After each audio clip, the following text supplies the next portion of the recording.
नमस्कार, बहुत स्वागत है सभी दर्शकों का। मैं मीरा राजपूत। लगातार दिल्ली में एक के बाद एक बड़े ऐलान हो रहे हैं हर पार्टी के द्वारा, पर अब फिर से अरविंद केजरीवाल ने एक बड़ा ऐलान कर दिया है। सबसे पहले ऑटो चालक, फिर महिलाएं, फिर बुजुर्ग और अब दलित समाज के तमाम बच्चों के लिए, छात्रों के लिए उन्होंने स्कॉलरशिप के लिए कह दिया है कि हमारी सरकार आते ही हम तमाम दलित समाज के बच्चों के लिए स्कॉलरशिप लागू करेंगे, चाहे वो विदेश में जाए, चाहे वो कहीं भी पढ़े, पूरा खर्चा सरकार उठाएगी। एक के बाद एक अरविंद केजरीवाल के ऐसे कदम क्या दिल्ली की सियासत को पलटने वाले हैं? क्या कहीं ना कहीं बीजेपी और कांग्रेस के लिए एक बहुत बड़ी मुसीबत साबित होने वाले हैं? आखिरकार दिल्ली में होगा क्या? 70 सीटों का आकलन कितना जाने वाला है? 62 से बढ़ेगा, उतना रहेगा या फिर क्या होगा नहीं पता, पर जनता के बीच इन तमाम चीजों का क्या प्रभाव पड़ रहा है ये मैं जानना चाहती हूँ। एक मिनट, देखिए किस तरीके से बच्चे भी नारे लगाते हुए दिखाई दे रहे हैं और खास बात ये है कि अब छात्रों के लिए ही कहीं ना कहीं शिक्षा को बढ़ावा देते हुए ही उन्होंने ये कदम उठाया। छोटे छोटे बच्चे जो स्कूल से आ रहे हैं उनकी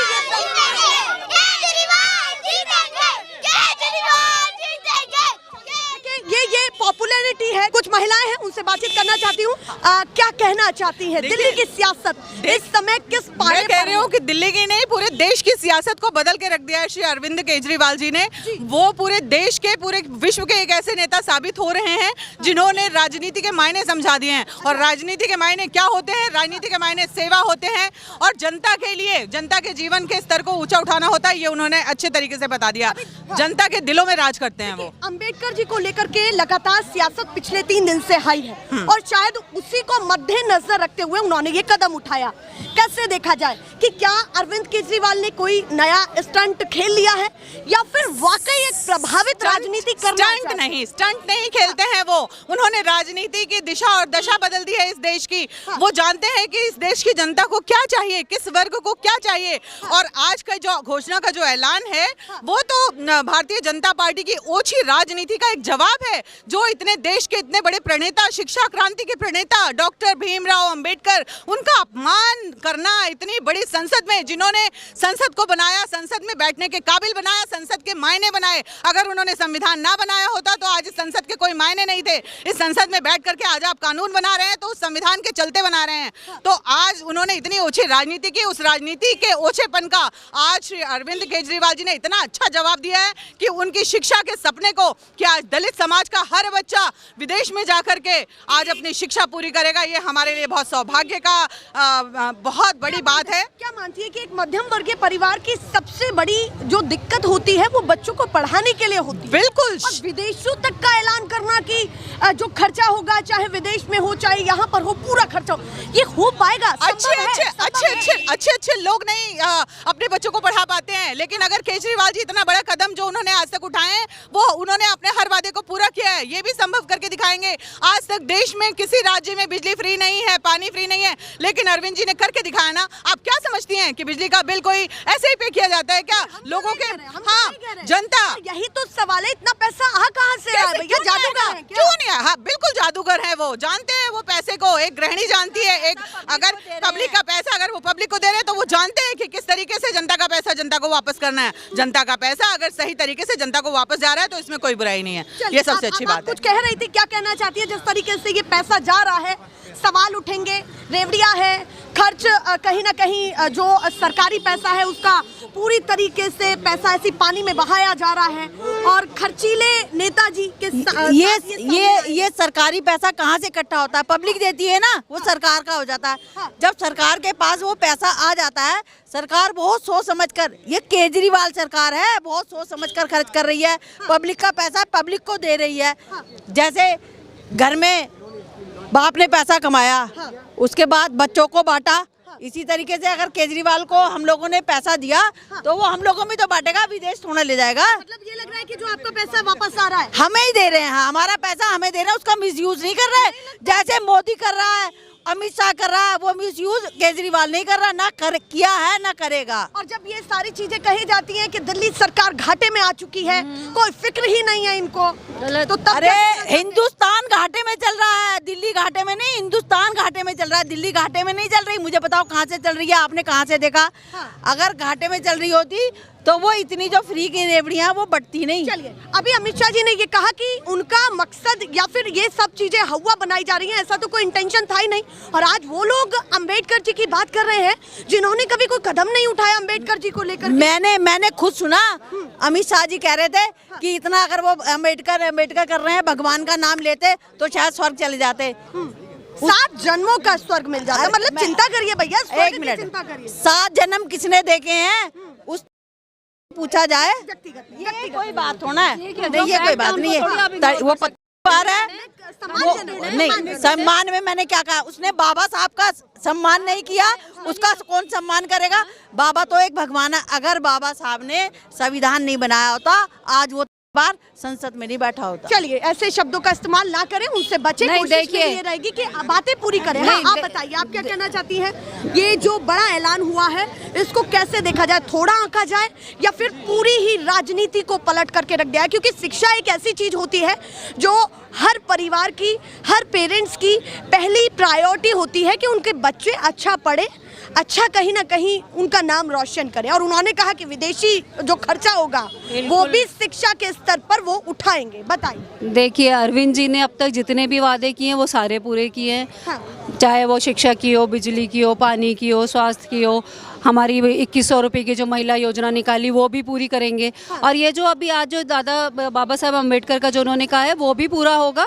देखिए, इसमें कहीं पर भी कोई झूठ नहीं है। जो आपने अभी कहा कि दिल्ली सरकार घाटे की सरकार है, दिल्ली सरकार एक वाहिद ऐसी सरकार है जो मुनाफे की सरकार है। अच्छा। बिल्कुल 100%। उसके बावजूद भी हम लोग इतनी सारी चीज़ें दे सकते हैं। देखिए, जो जनता का पैसा वो जनता में ही यूज़ होना चाहिए।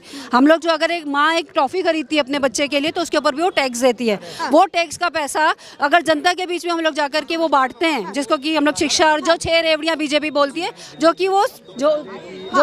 कि वो सुविधाएं हैं जो हम अरविंद केजरीवाल जी ने जनता के लिए दी है, महिलाओं को, खासकर महिलाओं के लिए दी हैं। अब उन्होंने एक और ऐतिहासिक कदम उठाया जो आज उन्होंने घोषणा करी कि गरीबों का बच्चा विदेश में जाकर के पढ़ेगा। इससे बड़ी और क्या खुशी की बात एक दिल्ली वाले के लिए हो सकती है कि एक गरीब का बच्चा, एक दलित का, एक पिछड़ी जाति का बच्चा जाकर के भारत ही में नहीं उच्च शिक्षा प्राप्त करेगा, वो विदेश में जाकर के भी प्राप्त करेगा। यहाँ पर प्रश्न चिन्ह लग जाता है कि क्या एक और योजना रेवड़ियों के बीच में जुड़ चुकी है?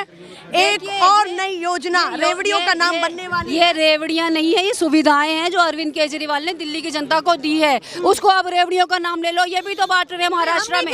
महाराष्ट्र में नहीं, बीजेपी ने महाराष्ट्र में 1500 की योजना नहीं लाए। पूछो वो क्यों कह रहे हैं, बीजेपी वालों से पूछो वो रेवड़ियां क्यों कह रहे हैं, उनसे पूछो।